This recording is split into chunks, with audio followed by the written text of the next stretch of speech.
The morning sun spilled through the tall windows of the Hawthorne estate, casting long beams across the spotless marble floor Marion Ellis had just polished.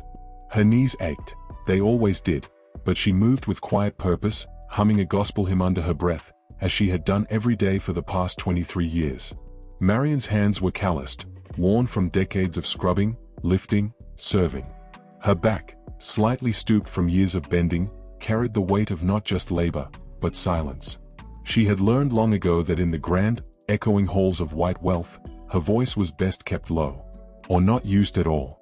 Douglas Hawthorne, the man of the house, was a towering figure in business, a man who believed he had built his empire on grit, never mind the generations of privilege beneath his feet. Helen, his wife, glided through rooms like royalty, her gaze sharp, her smile often cold. And their children, Brandon and Madison, had inherited their parents' sense of superiority like a birthright. They never really saw Marion. To them, she was just the help, a fixture in the home, like the grandfather clock or the chandelier. Convenient, invisible, disposable. But behind Marion's quiet eyes burned a storm she never let out. Not in front of them. Not while folding their clothes or clearing their plates or wiping the tears Madison cried when her designer shoes were a shade off. Marion had mastered the art of swallowing her pride. Not for their sake. For her children. In a two-bedroom apartment on the far end of the city, Marion Ellis raised Damien and Jane with the same determination she scrubbed the Hawthorne's floors. Every night after work, she'd ride the bus home, her uniform still smelling of bleach and roasted meat, and she'd help Damien with his science homework and stitch the hem of Jane's school skirt. She never let them see how tired she was. Marion never had the luxury of tears. Her husband had left when Jane was still in diapers, vanishing into the haze of empty promises and unreachable payphones. She didn't talk about him. Didn't curse his name. She just got up, every day, and worked. Damien, quiet and observant from a young age, used to sit on the floor near her feet as she ironed, asking her about the world. "Why don't you ever talk back, Mama?" he once asked after seeing Brandon slam a plate on the table and demand she clean faster. Marion had paused, iron hovering over a white linen shirt. "Because I don't have time to waste on people who don't see me," she said. "One day, they'll see you. And that will be enough." The years passed. Brandon and Madison grew up wrapped in silk and entitlement. They mocked Marion when they were young, calling her old maid and slow feet and once, dark rag. Even as teenagers, they never grew out of it. They just grew crueler, sharper, cleverer in their insults. They were allowed to be cruel. Their mother encouraged it with silence and smiles. Marion never responded. But inside, something curled tighter every time they laughed at her shoes, or when Helen scolded her for the tiniest mistake, like leaving the napkins a shade too crooked. She'd go home that night and sew extra patches into Damien's school bag, or sit up braiding Jane's hair by the light of a flickering lamp. And slowly, her children began to rise. Damien earned a scholarship to MIT. He built his first app before he was 21. Investors started calling before his graduation photo was even framed.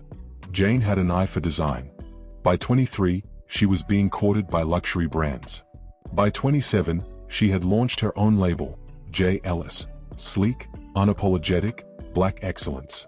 They begged Marion to stop working. She didn't need to serve anyone anymore.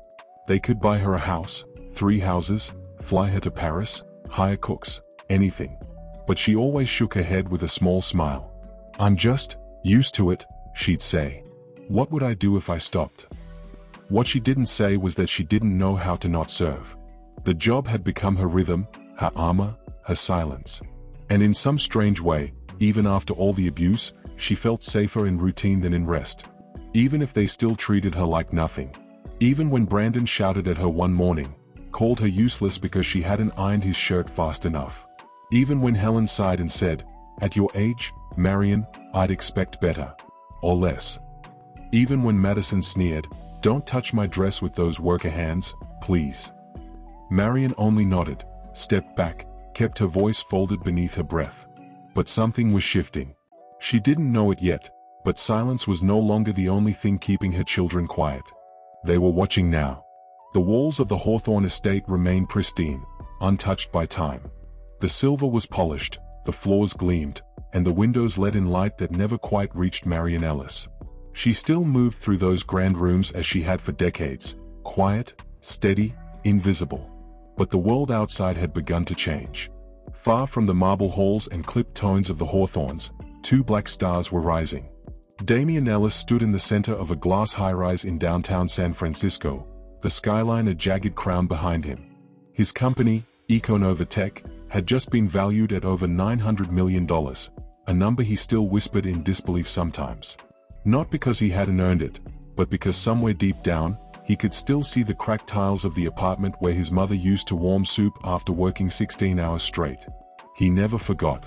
"Your story is remarkable," investors would say, offering firm handshakes and stiff smiles. But Damian knew what they were really saying. How did a black kid from nowhere become our best bet? He smiled back anyway. Let them wonder. Let them guess. Let them keep asking, and never know the real answer lived in a woman who still cleaned other people's homes out of habit and quiet heartbreak. Jane Ellis graced the covers of Vogue and Harper's Bazaar, her name now whispered in the same breath as legends.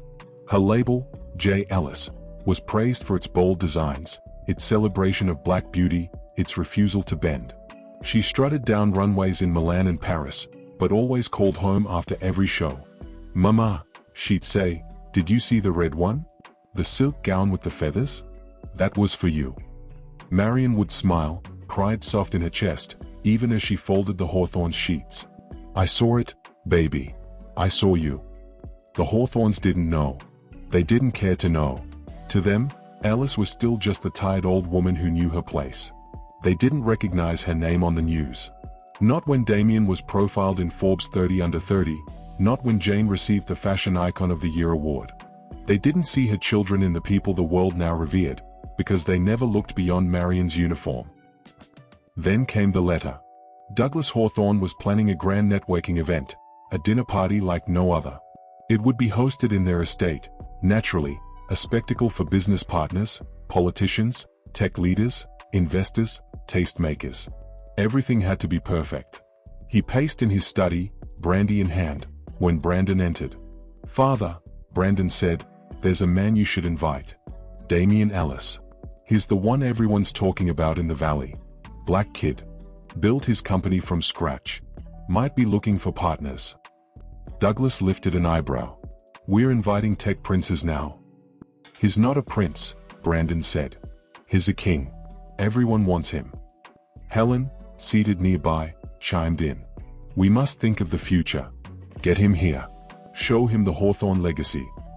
Madison, flipping through a fashion magazine, added, "His sister's big too. She designs for celebrities now. You could get her for the branding thing, remember?" Douglas nodded. "Then make it happen."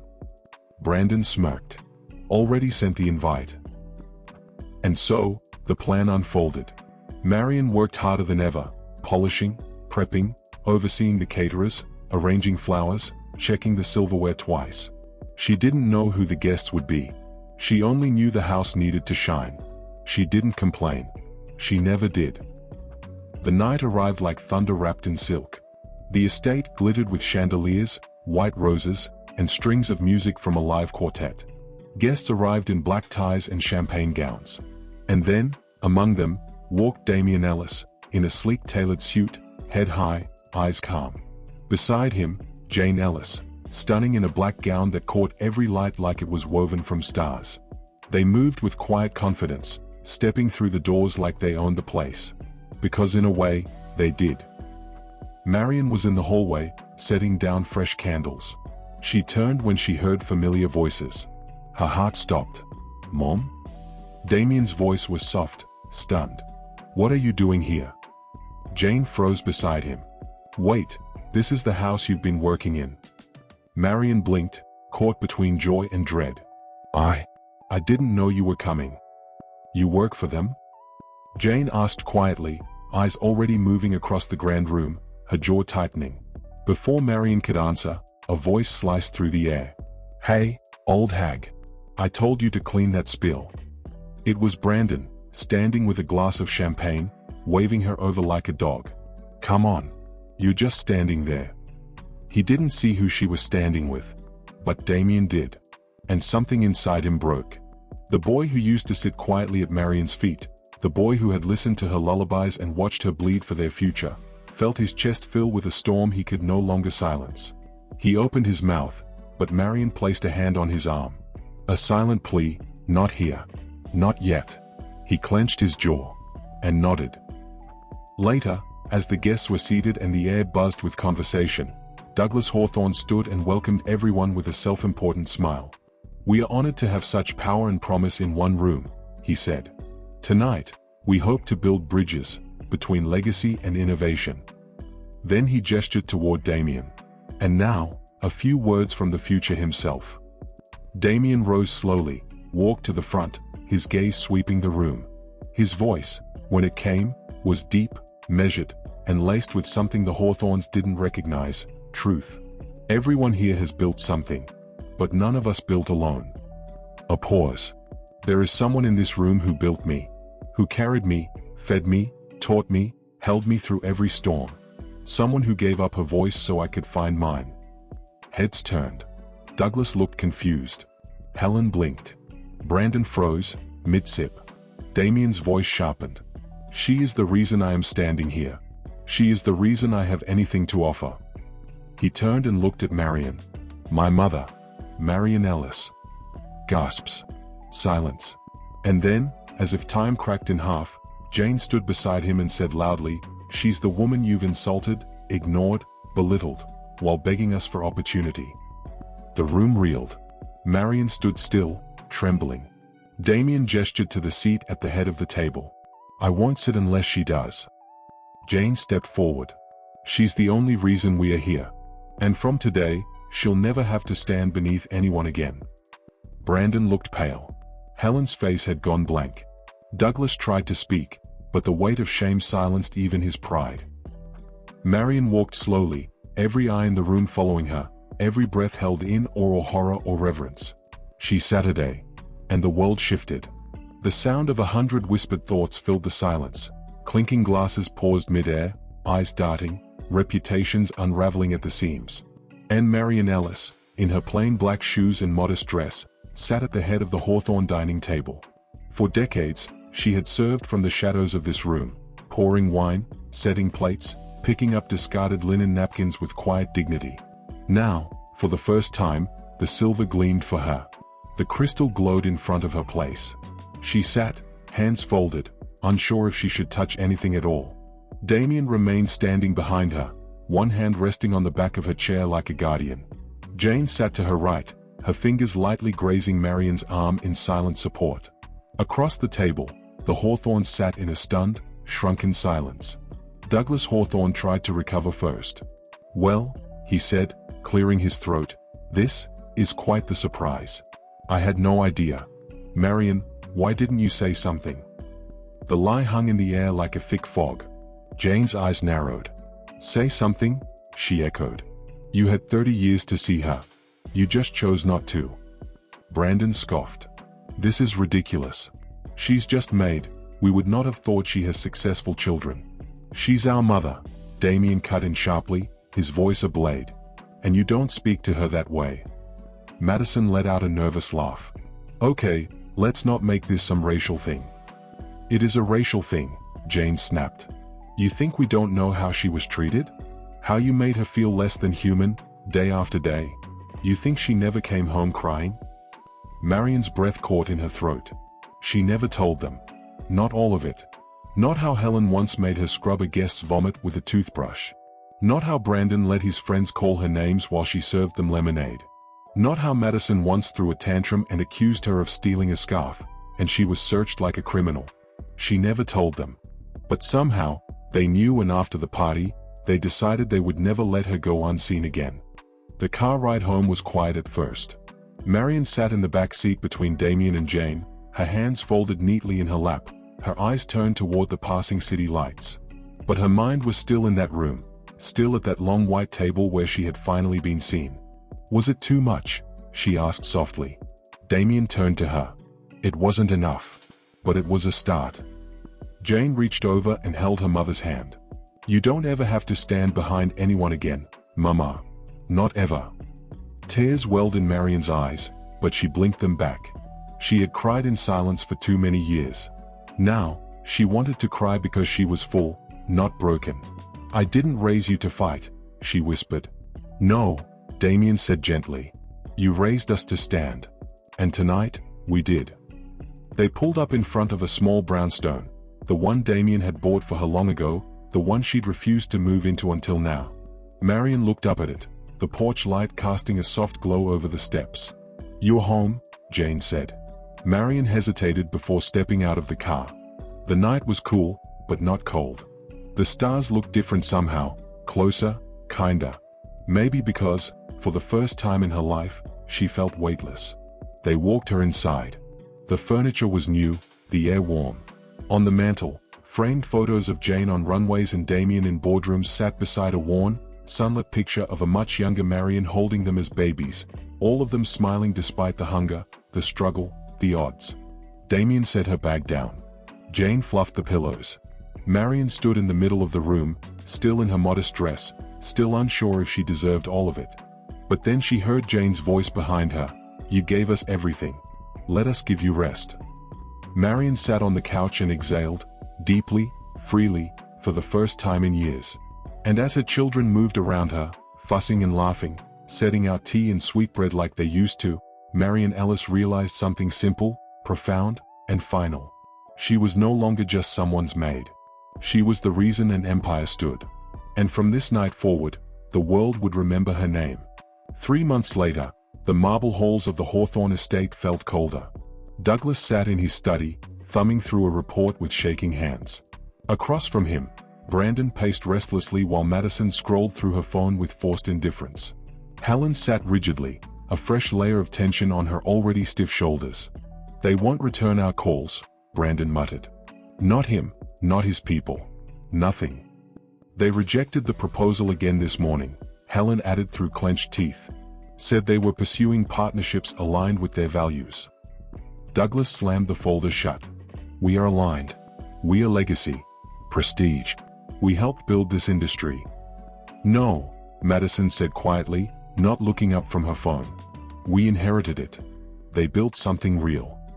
The word stung, but no one argued. In the months following the dinner party, Econova Tech had closed a major deal with a global sustainability firm, one the Hawthorns had been courting for years. Ellis had launched a limited fashion tech collaboration with Econova, blending design and innovation. It sold out in less than 24 hours. Their names were everywhere. And in every interview, every feature, when Damien or Jane spoke of their success, they never once mentioned the Hawthorns. But they always mentioned her. "Our mother taught us dignity, patience, power without arrogance. She cleaned houses so we could build empires." Not once did the Hawthorns appear in their origin stories, not as mentors, not as stepping stones, not even as villains. They had become what they had always made Marion, invisible. Douglas eventually sent one last letter to Damien, carefully worded, trying to frame their shared history as a bridge to potential collaboration. A chance to heal and lead by example. He got no reply, but who knows, he might get it in the future. Kindness to those who serve us costs nothing, but cruelty may cost everything. You never know who you'll meet again at the top. The hands you disregard today may be the ones deciding your future tomorrow. Treat everyone with dignity, not because of who they are, but because of who you are. If you enjoy this story, please like, comment and subscribe.